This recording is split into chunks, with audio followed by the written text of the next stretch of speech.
പ്രിയപ്പെട്ടവരെ, യുഎഇയിൽ നിന്ന് നല്ല വാർത്തകളൊക്കെ വരുന്നുണ്ട്. എയർപോർട്ടുകളൊക്കെ ഭാഗികമായി തുറക്കുകയാണ്.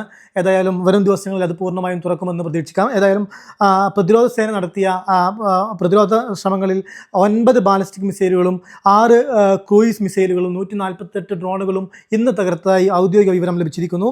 അതോടൊപ്പം തന്നെ ഇപ്പോൾ രാജ്യത്ത് ഈ 2-3 ദിവസങ്ങളിലായിട്ട് വന്ന ഡ്രോണുകളുടെ എണ്ണം 679 ഡ്രോണുകളാണ്. ഇതിൽ 645 എണ്ണം തടഞ്ഞു, 44 എണ്ണം രാജ്യത്തിൻ്റെ വിവിധ ഭാഗങ്ങളിൽ പതിക്കുകയും ചെയ്തു.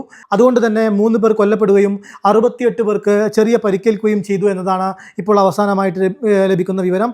ഇറാൻ്റെ ആക്രമണം തുടങ്ങിയതിനു ശേഷം 174 ബാലിസ്റ്റിക് മിസൈലുകൾ രാജ്യത്തേക്ക് വന്നു. അതിൽ 161 എണ്ണം തകർക്കുകയും 13 എണ്ണം കടലിൽ വീണതായും റിപ്പോർട്ട് വരുന്നുണ്ട്. അതോടൊപ്പം തന്നെ 8 ക്രൂയിസ് മിസൈലുകളാണ് രാജ്യത്തേക്ക് വന്നത്. 8 എണ്ണവും യുഎഇ പ്രതിരോധ സേന തകർക്കുകയുണ്ടായി. ഇതിൻ്റെ കൊളാറ്റൽ നാശനഷ്ടമുണ്ടായി. ഇതിൻ്റെ ഭാഗങ്ങൾ രാജ്യത്തിൻ്റെ വിവിധ ഭാഗങ്ങളിൽ ചെറിയ നാശനഷ്ടങ്ങൾ ഉണ്ടായി എന്നതാണ് ഇപ്പോഴത്തെ അവസാനമായിട്ടുള്ള റിപ്പോർട്ടുകൾ.